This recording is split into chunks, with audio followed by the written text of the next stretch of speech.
మళ్ళా తెలంగాణ రాష్ట్ర సాధన కోసం ఏర్పడడానికి, తెలంగాణ రాష్ట్రం ఏర్పడడం కోసం సాధించుకోవడానికి ఏ విధంగా అయితే తెలంగాణ ఉద్యమకారులు ఆ రోజు బలిదానాలు చేసుకుంటూ సమ్మెలు చేస్తూ రోడ్లు ఎక్కిర్రో మళ్ళా గీయాల గదే పరిస్థితికి వచ్చింది. ఆర్టీసీ కార్మికులంతా కూడా సమ్మెలు చేస్తా ఉన్నారు. సమ్మెలో ఓకే, కానీ ఆత్మహత్యలకు పాల్పడి నిన్న శంకర్ గౌడ్ అనేటటువంటి ఆర్టీసీ కార్మికుడు మృతి చెందింది. చాలా బాధేసింది. అసలు చూస్తా ఉంటే బాధ అనిపించింది, కడుపు తరకపోతుంది. ఈ పాపం ఊరికే పోతుందా రేవంత్ రెడ్డి గారు? నేను అడుగుతా ఉన్నా. వాళ్ళు కష్టపడేటటువంటి పనికి ఫలితాన్ని ఎవడోడో దోసుకుంటుంది కదా రాష్ట్రాన్ని. పనికిరానోడు, ఎదవా, సన్యాసి, పాల్తుగాళ్ళు అందరు దోసుకుంటారు కదా, పర్సంటేజ్లు తీసుకుంటారు కదా, కమిషన్లు తీసుకుంటారు కదా. పొద్దున్న లేస్తే సాయంత్రం దాకా కష్టపడేది ఆర్టీసీ కార్మికులు. అంతో ఇంతో ఇవాళ మహాలక్ష్మి అనే పేరుతోటి మీరు ఉచితంగా బస్సులు నడిపించి మహిళల మనసులు దోచుకోవడానికి, ఓట్లను రాబట్టుకోవడానికి ఒక అవకాశం ఉంది కూడా. మీరు ఫుల్ ఫ్లెడ్జ్డ్ గా అమలు చేసినటువంటి స్కీమ్ ఏదన్నా ఉందా మీరు ఇచ్చిన దాంట్లో అంటే అదొక ఆర్టీసీలకు సంబంధించింది. మరి వాళ్ళకి మంచి చేసేందుకు ఎందుకు ఇంత ఆలోచిస్తున్నారు? ఎన్ని ప్రాణాలు పోవాలి? ఇంకా ఏమైనా లెక్కేసుకొని కూర్చురా? 10 ప్రాణాలు పోతే గానీ ఏమోనని, లేకపోతే 30-40 టార్గెట్ పెట్టుకురా, లేకపోతే జిల్లా కోలు చచ్చిపోవాలి. ఆయన్ని ఇప్పుడే తక్షణమే ప్రభుత్వం దిగి వచ్చి ఖచ్చితంగా సమ్మెను విరమింపజేసి ఖచ్చితంగా వాళ్ళకి న్యాయం చేయాలి. రోడ్లపైకి ఎక్కితే పోలీసు వాళ్ళు దాడులు చేస్తా ఉన్నారు వాళ్ళ మీద. ఎవరిచ్చినండి మీకు అధికారం? ఎవరిచ్చిన మీకు హక్కు? ఏమైనా న్యూసెన్స్ చేస్తారో? వాళ్ళ సమ్మె చేసుకుంటారు. వాళ్ళు దొంగల, రౌడీలా, గూండాలా? వాళ్ళు దొంగల, రౌడీల, గూండాల మీద కూడా అట్లా వ్యవహరించారు కదా. మీరు కొడతా ఉన్నాడు మొన్న చూస్తా ఉంటే డిఎస్పీ. ఎంత దుర్మార్గం అండి ఇది. దయచేసి ఈ కార్యక్రమాలకు తెర లేపండి, మీరు బంద్ చేసుకోండి. ఇవి ఎంత దుర్మార్గం అండి. ఆర్టీసీ కార్మికులు ఏమన్నా రౌడీలా, గుండాలా?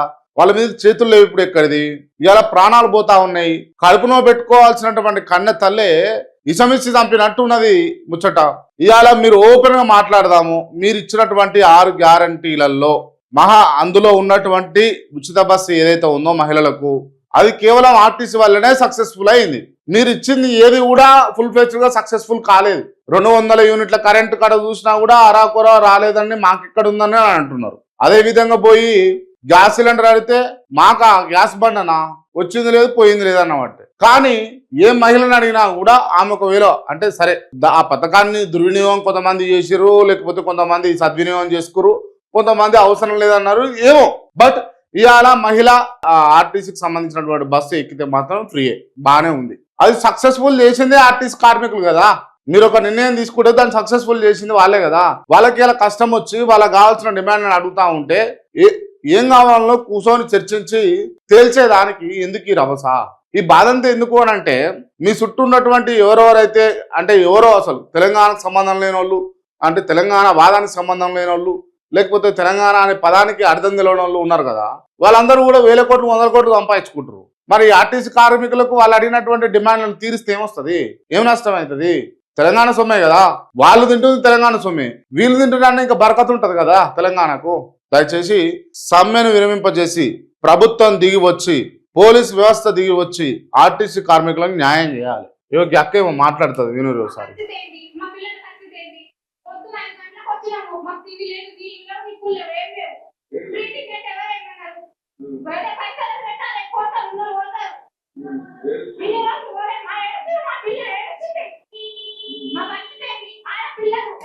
ప్రయాణికురాలు బస్సులు లేక విలవిలాడుతున్నారు. చిన్నపిల్ల ఏడుస్తుందంటే ఒక చంటి పిల్ల ఉంటే ఏడుస్తున్నారు. ఏంది పరిస్థితి ఇది? అటు ప్రయాణికులు ఇబ్బంది పడా, ఇటు కార్మికులు ఇబ్బంది పడా, ఇటు ప్రభుత్వం ఇబ్బంది పెట్టా, ఎన్ని తీర్లండి నష్టం ఇది?